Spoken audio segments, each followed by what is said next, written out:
신문, 텔레비가 그냥 놓아두질 않습니다. 오늘 또 올랐다네, 내일 또 올랐다네, 옆에 또 우리 엄마 돈 벌었대, 또 옆에 김 과장 돈 벌었대.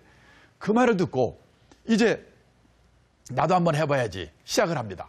그때가 바로 시작을 하고 보면 이 피크가 되는 겁니다. 2007년 가을입니다. 근데 이때는 주가가 높기 때문에 보십시오. 2065였습니다. 주가 지수가.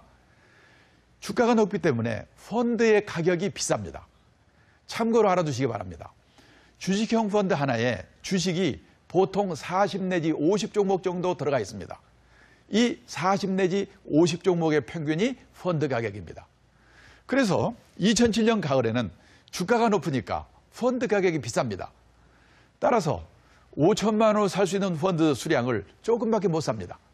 그래서 50만 원, 50만 원, 50만 원 1년을 열심히 부었습니다. 얼마나 전략을 했겠습니까? 1년 후 2008년 가을이 됐습니다. 보십시오. 주가 지수가 어떻게 됐는가? 2065였던 주가가 여기 보시다시피 939까지 떨어졌습니다. 열심히 1년 동안 모아가지고 열심히 이 적립 투자를 했더니 주가가 반동강이로 떨어졌다. 기분이 어떻겠습니까?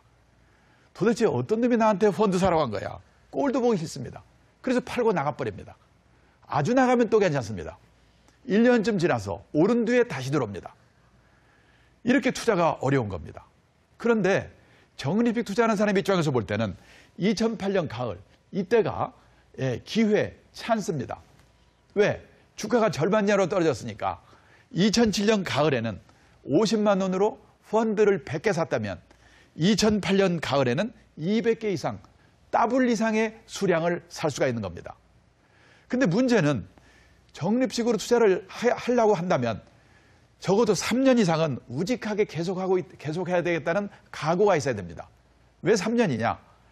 경기가 한 사이클 지나갈 때까지 기다려야 혹시 재수없게 피크에 시작했더라도 만회할 시간이 있기 때문에 그러는 겁니다.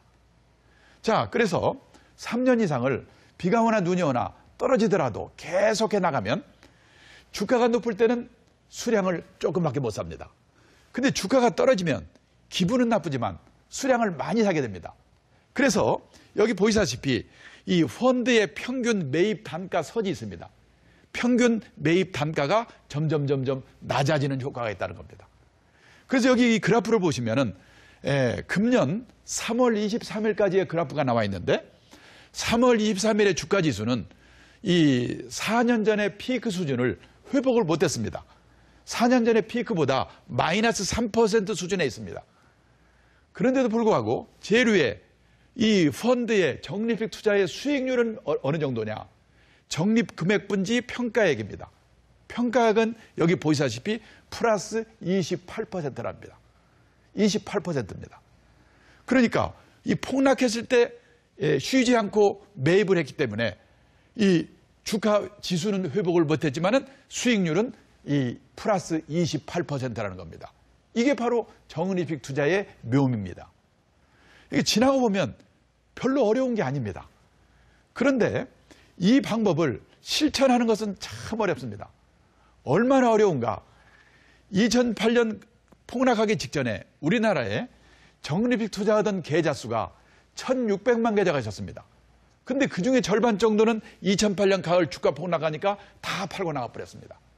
그 정도로 어려운 겁니다. 남말할 거 없습니다. 저희 집사람도 마찬가지입니다. 저도 적립 투자를 하고 있는데 2008년 가을 폭락할 때 월급날 불입금을 넣으려고 그랬더니 저희 집사람이 넣지 마 그런 겁니다. 왜? 폭락하니까 무서우니까. 그러면 비쌀 때는 불입을 하고 떨어지면 기분 나빠서 안 넣고 그러면 이 평균 매입 단가를 어떻게 낮출 수 있겠는가? 그래서 저는 오늘 30분 동안에 엄청난 정보나 지식을 말씀드리는 게 아닙니다. 이 당연한 이 투자의 원칙을 어떻게 하면 실행에 옮길 수 있을까? 실천할 수 있을까? 그래서 이 복잡한 걸 아는 게 문제가 아니고 이렇게 폭락했을 때 이 2008년 가을 지금은 지나가서 그렇습니다만은 그 당시의 분위기는 마치 내일 지구에 종말이 올 것 같은 공포 분위기입니다. 그 공포 분위기 속에서도 그달의 불입금을 넣을 수 있는 용기가 있어야 됩니다. 그리고 때로는 2, 3년을 기다릴 수 있는 인내심이 있어야 됩니다. 그래서 투자가 어려운 겁니다. 근데 사람들은 그저 이 남모르는 기발한 정보, 지식이 있어야 되는가 이렇게 생각합니다. 아닙니다. 어떻게 보면 이 간단한 원칙을 실천하는 거, 이게 바로 투자에 성공하는 길입니다. 이렇게 해서 3년, 4년을 했더니 금액이 5천만 원이 됐다. 또는 1억이 됐다. 목돈이 되면 방법을 바꿔야 됩니다. 뭘로? 거치식이라고 합니다. 이 목돈은 거치식으로 투자하는데 이 거치식을 전문 용어로 말하면 포트폴리오라고 합니다. 이 포트폴리오는 이태희 말입니다.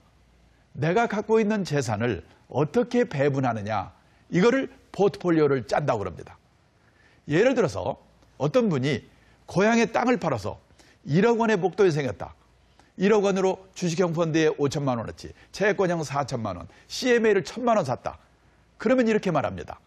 1억 원을 3개의 펀드에다가 5대 4대 1의 비율로 포트폴리오를 짜서 투자했다. 그러면 좋아, 내가 5천만 원이 있는데 포트폴리오를 짜서 투자를 하고 싶다. 포트폴리오는 어떻게 짜는가?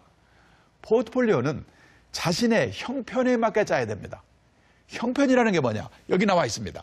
첫째, 나이입니다. 나이 많은 분이 주식을 많이 만듭니다. 그러다가 주가 떨어지면 심장마비로 돌아가십니다. 그 다음에 두 번째는 재산 상태입니다. 부자는 공격적으로 해도 됩니다. 근데 돈이 없는 분은 미안하지만 예금을 하고 일을 열심히 해야 됩니다. 근데 현실은 반대입니다. 부자는 오히려 느긋하게 예금합니다. 근데 돈 없는 분들은 마음이 조급하니까 일당 받아서 어디 가서 그냥 단숨에 튀길 방법이 없을까? 이걸 생각하는 게 문제입니다. 그 다음에 세 번째는 가족 상황입니다. 네 번째는 자신의 성향. 약간 주가가 떨어지면